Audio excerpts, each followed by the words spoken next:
नमस्कार दोस्तों, मेरा नाम नेहा है। मैं 26 साल की एक साधारण सी घर की औरत हूँ, पर अंदर से बहुत जज्बाती और प्यार भरी।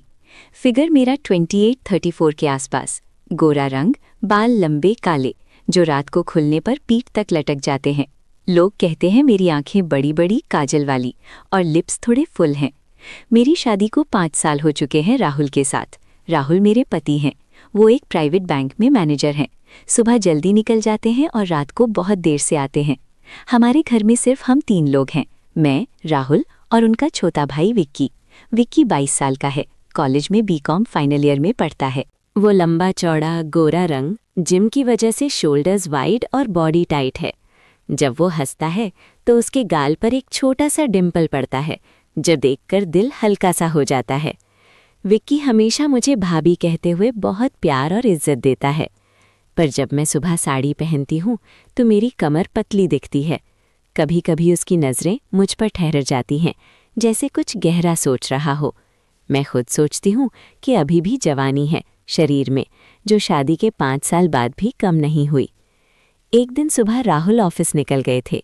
मैं किचन में खड़ी थी और चाचा जी के सिल्वर जुबली के लिए स्पेशल मोतीचूर लड्डू बना रही थी। बेसन को धीरे धीरे भून रही थी। विक्की कॉलेज से जल्दी आ गया और बोला, भाभी मैं मदद करूं? वो मेरे पास आकर खड़ा हो गया और साथ में हाथ घुमाने लगा।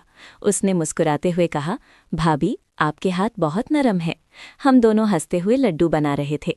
हाथ कभी कभी टच हो जाते थे। लड्डू बनकर रेडी होने के बाद उसने एक लड्डू मेरे मुंह के पास किया। मैंने खा लिया। फिर हम किचन में बैठकर बातें करने लगे। विक्की ने कॉलेज की बातें बताई और बोला, भाभी आप जैसी समझदार और प्यारी भाभी से बात करने में बहुत सुकून मिलता है। मैंने हंसकर कहा, बेटा तू भी तो मेरा प्यारा देवर है। ऐसे ही बातें होती रहीं। धीरे धीरे शाम हो गई। विक्की ने कहा, भाभी आज रात को मैं आपके कमरे में आऊँगा, कुछ महत्वपूर्ण बात करनी है। उसके चेहरे पर मुस्कान थी जो देखकर दिल में थोड़ी सी बेचैनी होने लगी। रात के 11 बज चुके थे। राहुल गहरी नींद में थे। मैं बिस्तर पर लेटी हुई थी कि दरवाजे पर हल्का सा खटका हुआ। दिल जोर से धड़का। मैंने धीरे से दरवाज़ा खोला। विक्की बाहर खड़ा था। भाभी अंदर आ सकता हूँ? उसकी आवाज़ में कुछ अलग सा था। मैं पीछे हटी और वो अंदर आ गया। कमरे में सिर्फ बेड लैम्प चल रहा था। वो सीधे मेरे बिस्तर के पास बैठ गया। मैं भी साइड में बैठ गई। उसने धीरे से कहा, भाभी आज से पहले कभी किसी से इतनी गहरी बात नहीं की। आपके साथ बैठने में ही सारी टेंशन निकल जाती है। मैंने मुस्कुराते हुए कहा, क्या बात है विक्की, कॉलेज की कोई टेंशन? उसने आंखें झुकाते हुए बोला, नहीं भाभी, एक लड़की है, उसके साथ बात करते ही मेरा दिल बहुत तेज़ धड़कने लगता है। आप जैसी सॉफ्ट प्यारी, मतलब आपकी तरह केयरिंग लड़की देखकर ही मन में एक अजीब सी फीलिंग आती है। उसके शब्दों में हल्का सा डबल मीनिंग था। मैंने विषय बदलने की कोशिश की। अरे तो उससे बोल दो ना। विक्की हंसा। उसका हाथ मेरे हाथ के बिल्कुल पास था बिस्तर पर। भाभी वो लड़की तो आप जैसी है। जब उसके पास बैठता हूँ तो लगता है जैसे कुछ घुल रहा हूँ। आप समझ रही हो ना? कमरे में इतनी खामोशी थी कि हम दोनों की सांसें सुनाई दे रही थीं। फिर उसने अपना फ़ोन निकाला और एक फ़ोटो दिखाई, एक लड़की की, बिल्कुल मेरी तरह, गोरी लंबे बाल। देखो ना भाभी, उसकी स्माइल आपकी तरह ही है। आपको देखकर ही मैं उससे कंपेयर करता हूँ। मैंने हल्के से उसका फ़ोन हाथ में लिया। हमारी उंगलियां एक दूसरे को टच कर गईं। एक पल के लिए दोनों रुक गए। उसने धीरे से कहा, भाभी अगर आपको कोई भी बात बतानी हो कभी भी रात को बुला लेना, मैं हमेशा आपके लिए तैयार हूँ। बिल्कुल पास से मैंने फ़ोन वापस किया और बोली, ठीक है बेटा, अब सो जा। कल सुबह मम्मी जी के लिए स्पेशल साग बनाएंगे, तू भी मदद करना। वो मुस्कुराता हुआ उठा। दरवाजे तक जाते हुए पीछे मुड़कर बोला, भाभी कल साग बनाते वक्त भी आपके हाथ मेरे हाथ में रहेंगे ना? फिर वो चला गया। मैं बिस्तर पर लेट गई, पर नींद नहीं आ रही थी। उसके शब्दों की गर्मी अभी भी शरीर में घुल रही थी। कल सुबह क्या होने वाला है, ये सोच सोचकर मैं थोड़ी सी बेचैन हो गई थी। सुबह 7 बजे थी। राहुल ऑफिस के लिए निकल गए थे। मैं किचन में बड़ी सी देचकी में सरसों का साग बना रही थी। मम्मी जी ने कहा था आज चाचा जी के लिए स्पेशल साग बनाना है। विक्की उठकर सीधा किचन में आ गया। उसके बाल अभी भी गीले थे नहाने के बाद। भाभी मैं मदद करूं? आप अकेले इतना बड़ा साग कैसे घुमाएंगी? उसने हंसकर कहा और नेह बिल्कुल पास खड़ा हो गया। मैंने लड़ दिया।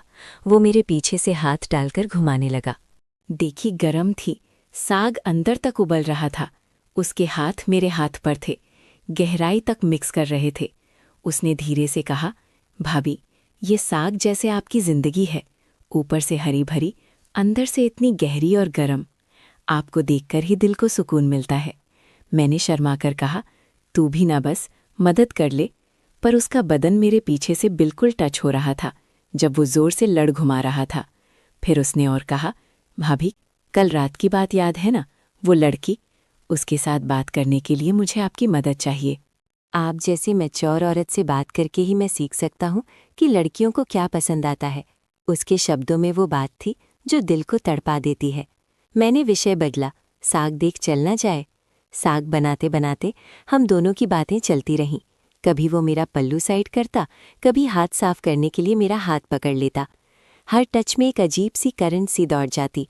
उसने अचानक कहा, भाभी, आज शाम को घर पर कोई नहीं होगा, राहुल भैया लेट आएंगे। क्या मैं आपके साथ बैठकर वो लड़की के बारे में पूरा प्लान बना सकता हूँ? आप मुझे गाइड करोगी ना, बिल्कुल क्लोज से? मैंने हाँ कर दी, पर दिल में एक सवाल था, ये क्लोजनेस कहाँ तक पहुँचेगी? साग रेडी हो गया, पर मेरे मन में उबाल अभी भी जारी था। शाम होने वाली थी और मैं सोच रही थी कि आज क्या होने वाला है। शाम हो गई थी। घर में सिर्फ मैं और विक्की थे। राहुल लेट आने वाले थे। विक्की मेरे कमरे में आ गया और बोला, भाभी, चलो अब वो लड़की के बारे में प्लान बनाते हैं। हम दोनों बिस्तर पर बैठ गए। उसने लैपटॉप खोला और अपनी असाइनमेंट दिखाई। भाभी, इस प्रोजेक्ट में मदद कर दो और साथ ही बताओ कि लड़की से कैसे बात करूं। हम स्क्रीन पर साथ बैठकर काम करने लगे। उसके हाथ मेरे हाथ के पास थे। कभी उंगलियां टच हो जाती। उसने कहा, भाभी, आपके पास बैठकर ही सब क्लियर हो जाता है। आपकी आवाज़ में ही सुकून है। मैंने सलाह दी कि लड़की से इज्जत से बात करो, उसकी फीलिंग्स समझो। वो हंसा और बोला, भाभी, आप जैसे क्लोज फील होता है वैसा किसी और से नहीं होता। आप मुझे इतना सपोर्ट देती हो कि मन मजबूत हो जाता है। बातें होती रहीं, रात हो गई। विक्की ने कहा, भाभी, कल सुबह पूरा प्लान बताऊंगा, आज रात सोचता हूँ। वो उठा और दरवाजे तक जाते हुए बोला, भाभी, आप हमेशा मेरे लिए स्पेशल हो। फिर वो चला गया। मैं सोचने लगी कि ये क्लोजनेस कहाँ ले जा रही है। दिल में एक अजीब सी बेचैनी थी। अगली सुबह विक्की जल्दी उठा और सीधा मेरे पास आया। भाभी, वो महत्वपूर्ण बात अब बतानी है। हम किचन में बैठ गए। उसने कहा, भाभी, वो लड़की मेरी क्लासमेट है।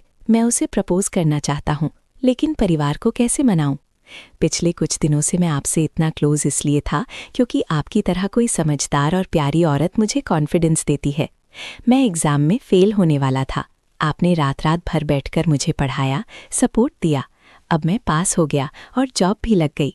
मैं हैरान रह गई। विक्की ने आगे कहा, भाभी, आपने मुझे कभी गलत नज़र से नहीं देखा। मैं आपको माँ जैसी मानता हूँ। वो सब डबल मीनिंग वाली बातें सिर्फ इसलिए थीं क्योंकि मैं शर्मीला हूँ और आपसे प्रैक्टिस कर रहा था। असल में कुछ भी गलत होने वाला नहीं था। आप मेरी बेस्ट भाभी हो। मैंने राहत की सांस ली। शाम को राहुल आए तो विक्की ने सब बताया। राहुल मुस्कुराए और बोले, नेहा, तूने परिवार को मजबूत किया। हम तीनों ने साथ डिनर किया। विक्की ने कहा, भाभी, आपकी वजह से आज मैं खुश हूँ। मैंने सोचा, रिश्ते प्यारे होते हैं, शारीरिक नहीं। प्यार और विश्वास ही सबसे बड़ा है। कहानी खत्म। थारकी लोग भी अंत में कहेंगे कि अच्छी कहानी थी, क्योंकि सस्पेंस था और ट्विस्ट पॉजिटिव आया। अगर पसंद आई तो बताना।